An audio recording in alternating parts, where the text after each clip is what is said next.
Ya, halo semuanya, kembali lagi di Pixel Developer. Di video sebelumnya kita sudah berhasil menggenerasi tabel kategoris beserta tabel post ya.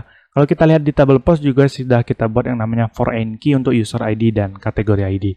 Nah, di video kali ini kita bakalan buat tampilan untuk create new post ya, atau membuat sebuah postingan baru.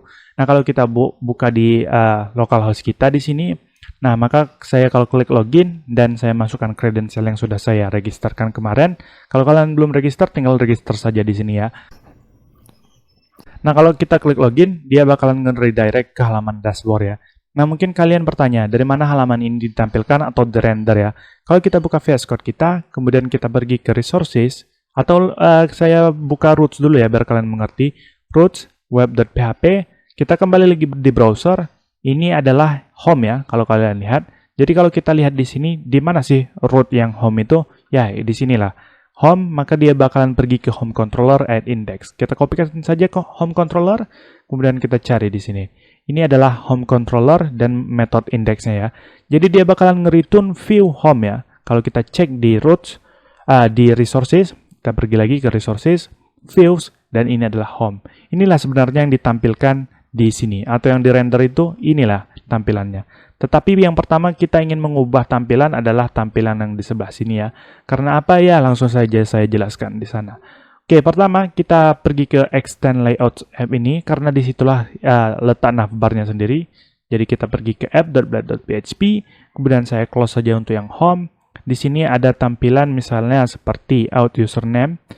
Ini out username ya, artinya name siapa yang sedang login. Karena yang sedang login namanya Wing England, jadi dia bakalan ngerender seperti ini. Kalau saya comment, kemudian saya buat nama saya di sini, refresh, ini bakalan tampil Wahyu seperti ini ya. Oke, kita delete saja dan di sini uncomment. Nah, kita refresh. Kalau kita klik, nah rencananya saya ingin membuat sebuah tulisan baru di atas logout ini, yaitu create new post ya. Tetapi ketika kita membuat, misal di sini saya buat logouts dulu ya, kemudian refresh di browser dan kita klik, ini memang sudah tampil logouts ya. Tetapi ketika kita ingin menambahkan drop down menu baru, itu tidak bisa. Mungkin di antara kalian ada yang mengetahui di mana letak salahnya nantinya ya. Bisa kalian tuliskan di kolom komentar di bawah ini. Nah, pertama kalau kita kopikan ini dari div pembuka, kemudian div penutup, kita kopikan saja Ctrl+Shift+D. Oke. Dan kita refresh di browser, maka tulisan logoutnya itu masih tetap satu ya, tidak dua. Padahal ini sudah ada dua div ya. Nah, itu tidak tahu saya kenapa, maka dari itu saya menggantinya menggunakan navbar bootstrap ya. Jadi di sini saya refresh lagi di browser karena kita sudah menghapusnya tadi, dan di sini bakalan kembali seperti semula. Oke, untuk itu pertama kita bakalan mencari navbar untuk bootstrap. Kita carikan saja navbar bootstrap. Tapi kita hanya memerlukan yang namanya drop down-nya itu ya. Kalau kita scroll ke bawah dan di sini ada yang namanya navbar, kemudian di sini ada drop down ya. Drop down itu kita cari dulu di bawah sini. Nah, ini adalah drop down ya, dimulai dari LI kemudian ditutup dengan tag LI. Maka kita bisa mengkopikannya di sini. Kita copy, kemudian kita kembali lagi di browser sini, kita pastikan ke VS Code kita. Pastikannya tepat di bawah yang out username ini ya. Kita paste di sini dan kita refresh apakah berhasil. Di sini sudah ada yang namanya action, another action. Oh, sepertinya tidak di bawah out username. Karena apa? Ini dimulai dengan LI ya. Berarti kita buat di atas saja. Misal di sini kita buat dan Ctrl+Shift+P, reindent line, refresh di browser, maka tampil seperti ini ya. Oke, yang pertama mungkin untuk drop down yang ini kita ganti menjadi out username, kita kopikan saja. Kemudian kita delete yang di sini dan pastekan seperti itu ya. Bisa kalian ikuti langkah-langkah yang saya tunjukkan di video kali ini. Oke, kita refresh lagi dan sudah sama. Kemudian mungkin di sini adalah logout ya, yang paling bawah. Something else here kita ganti menjadi logout. Ya, kita kopikan saja kode yang di bawah sini. Kalau kalian lihat ini adalah tag anchor-nya, jadi kita kopikan. Kita hapus yang tag anchor di sini dan kita Ctrl+V. Oke, kalau kalian lihat di sini tag anchor-nya itu ada function on click. Kalau dia diklik, maka dia bakalan menjalankan dokumen get element logout form ya, dan submit. Itu sebenarnya ada di bawah. Di sini ya, kalau kalian lihat itu ada yang namanya form logout form. Jadi kita kopikan saja tepat di bawah tag anchor ya, kalau kita lihat strukturnya di yang sebelumnya. Oke, kita kopikan saja tepat di bawah tag anchor di sini. Oke, Ctrl Shift V reindent line, mungkin agak sedikit kurang rapi reindennya karena ini tidak sebaris dengan yang di sini ya. Tetapi tidak apa-apa. Kita coba lagi di browser apakah menu logoutnya sudah berhasil. Kalau kita klik logout di sini, dia bakalan berhasil ya. Dia bakalan redirect ke halaman root itu sendiri. Oke, saya login lagi di sini. Nah, untuk yang logout memang sudah berhasil, tetapi kita ingin menambahkan yang namanya create new post di sini. Sebelum itu saya bakalan menghapus wing inline yang di sebelah kanan ya. Oke, untuk menghapusnya cukup mudah. Kita pergi ke yang LI di sini. Dari pembuka LI, kemudian kita cari penutupnya, yaitu di sini. Kita backspace saja atau menghapus ya. Oke, Ctrl S dan kembali ke browser, sudah hilang tampilan yang sebelumnya. Oke, di sini daripada action kita buat mungkin create new post, create a new post. Dan di sini another action kita hapus saja. Refresh di browser, create new post ya. Mungkin terlalu panjang, kita buat create post saja. Oke, refresh di browser dan sudah tampil seperti ini. Nah, mungkin daripada hrefnya kosong, kita bakalan isi ke yang namanya post saja ya, root post. Maka karena ini kita belum definisikan di web.php, maka dari itu kita pergi ke web.php dan di sini kita bakalan ngebuat sebuah root baru ya untuk get root. Tetapi sebelumnya di sini biar rapi codingan kita, saya bakalan membuat komentar terlebih dahulu seperti ini komentarnya kira-kira. Biar terlihat sedikit elegan ya. Jadi di sini adalah front end. Kita kopikan. Di sini adalah authentication ya. Dan di sini adalah yang namanya back end.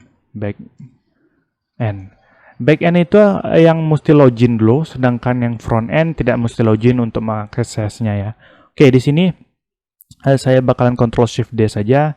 Rootnya kita ganti menjadi post, dan di sini daripada home controller kita bakalan membuat post controller, sebuah controller baru, dan name-nya itu adalah post. Kita sesuaikan dengan name yang di sini ya, karena kita memanggil name post menggunakan function route, maka di sini kita menggunakan yang namanya name post ya. Oke, di sini saya bakalan buka terminal dan membuat sebuah controller baru. Gampang sekali membuatnya, PHP Artisan make controller dan post controller. Oke, enter dan created successful. Kita bakalan pergi ke post controller. Di sini kita bakalan tambahkan metode index ya. Public function index. Dan kita bakalan return view saja. Kemana kita return view? Ke private dot post misalnya dot index. Nah, kenapa di sini saya tulis private? Karena untuk mengakses ini kita kan mesti login dulu. Kalau di video-video sebelumnya mungkin kalian sudah melihat, kalau kita klik di resources, ini views ada yang namanya public. Ya, public itu yang front end ya, sedangkan yang private ini adalah yang back end.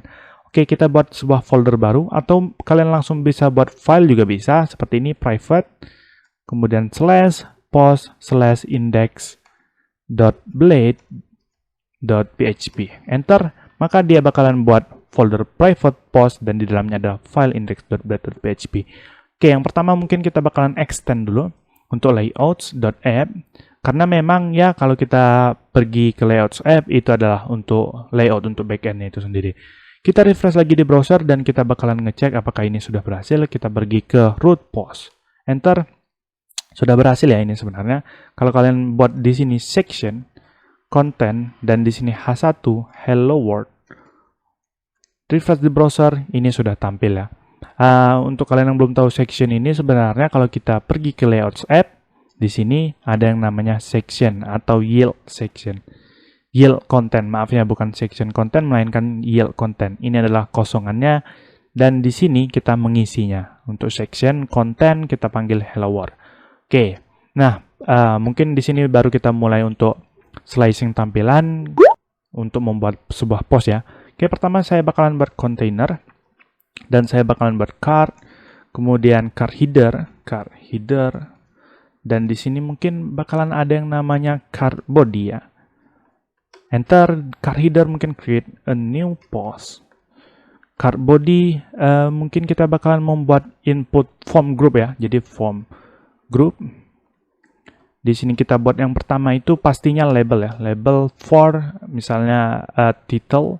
Di sini adalah title. Kemudian kita buat input, type-nya itu text, dan kita membuat kelasnya itu form input. Kemudian di sini kita buat ID title. Oke, kita refresh di browser. Apakah sudah berhasil? Ya, sudah berhasil, tetapi tidak seperti yang kita inginkan ya. Ini sepertinya kelasnya saya salah, bukan form input. Kita cek lagi di Bootstrap. Kita pergi ke form dan kita klik yang komponen form itu. Di sini ada yang namanya email address, input, form control ya. Untuk input, kelasnya itu adalah form control. Oke, kita pergi lagi ke sini, kita buat form control. Refresh di browser dan tampil seperti ini. Nah, ID ini kalau tidak saya buat ID, kita refresh, kalau saya klik yang title, dia tidak nge-autofocus yang inputannya ya. Kalau kita buat ID seperti ini, karena labelnya itu for title, ID-nya juga title, maka kalau kita refresh di browser, ketika saya klik tulisannya, maka dia bakalan autofocus ke inputnya ya. Itu buat kalian yang belum tahu aja sih. Nah, yang kedua mungkin kita bakalan ngebuat yang namanya, kita cek dulu ya di localhost php-admin dan kita pergi ke post. Di sini ada user ID, ada kategori ID. Nah, mungkin kita bakalan buat kategori ID ya. Nah, untuk kategori itu mungkin sebelum jauh ini kita bakalan ngecilin dulu tampilannya. Daripada besar seperti ini, saya ingin membuatnya itu mungkin width-nya itu 50%. Ctrl S dan save. Dan di sini sudah 50% ya, dan saya ingin membuatnya itu berada tepat di tengah-tengah. Itu sangat gampang sekali. Kita buat deflex di sini, di parent-nya ya, deflex, justify content center. Refresh di browser, dan maka tampilannya adalah seperti ini. Ini lebih bagus daripada tampilan sebelumnya saya rasa ya. Oke, kemudian sesudah title, kita membuat yang namanya tadi ya, untuk user ID, kategori ID ya. Kalau kalian lihat di sini kategori ID, itu kita tidak membuatnya input type text seperti ini, melainkan kita membuat select. Oke. Dan kita indent sebentar. Di sini untuk name-nya mungkin kita buat sebagai kategori ID. ID-nya adalah kategori misalnya. Kita cut atau kita copy, pastikan di sini dan di sini juga kategori. Satu lagi yang kurang di sini, kita buat kelas form control. Oke, dan select-nya kita buat option 3 misalnya. Dan ini bisa kalian ikuti atau kalian buat sendiri, terserah ya. Ini masih statik karena nantinya kita bakalan generasi menggunakan for each ya. Tetapi untuk kali ini kita menggunakan statis dulu. Oke, saya sudah membuat select ya. Kalau Ctrl S, kembali ke browser dan refresh, dia bakalan tampil seperti ini. Ada kategori ya. Oke, yang selanjutnya selain kategori apa yang kita butuhkan? Title sudah, slug ini digenerasi dari title, image, dan description ya. Oke, untuk image mungkin gampang saja. Kita kopikan yang paling atas ini, kita pastikan tepat di bawah div yang di sini ya. Oke, kita paste. Di sini daripada input type text, kita bisa menggunakan input type file. Dan titelnya kita ganti menjadi image. Di sini juga saya ganti image. Dan refresh di browser, ya tampil seperti ini. Kita bisa klik dan menginputkan image nantinya ke depan ya. Selanjutnya mungkin description. Description juga kita kopikan saja yang di atas tadi. Kemudian kita pastikan tepat di bawah sini. Kita tidak menggunakan input lagi, melainkan text area ya. Dan di sini jangan lupa penutup text areanya. Dan daripada di sini input type text mungkin tidak ya. Atau kita seperti ini saja kita buat text area. Nah, dia bakalan ada calls dan rows nantinya secara otomatis nampil ya. Jadi di sini kita buat description dan di sini description, calls, rows-nya juga 10. Dan di sini apa yang kita copy yaitu kelasnya itu sendiri. Kita copy dan paste tepat di sebelah sini. Ini kita hapus saja. Dan di sini jangan lupa untuk menggantikan for-nya itu menjadi description, title-nya itu description. Refresh in browser, maka tampil seperti ini. Mungkin rows atau kolomnya itu terlalu besar, kalian bisa menggantinya ya. 15, bukan calls tetapi row. Misalnya row-nya itu adalah 5. Nah, agak sedikit lebih rapi di sini description-nya. Satu lagi yang kita butuhkan yaitu adalah button ya. Jadi button.btn primary, kita buat di sini submit atau create. Refresh di browser dan sudah tampil buttonnya, tetapi saya ingin berada buttonnya ini tepat di sebelah kanan, maka kita buat namanya float right. Refresh di browser dan sudah tampil seperti ini. Nah, mungkin ada satu lagi yang kurang kita. Kalau kita ingin membuat metode post nantinya, karena ketika kita ngeklik create nanti, dia bakalan ngelempar inputan yang kita sudah inputkan ke dalam Laravel, maka kita bisa menggunakan yang namanya form ya. Nah, untuk membuat formnya itu kita buat saja tepat di bawah card body. Karena di sini isi semua formnya. Kita buat saja seperti ini, form. Actionnya mungkin has terlebih dahulu dan metodenya itu adalah post.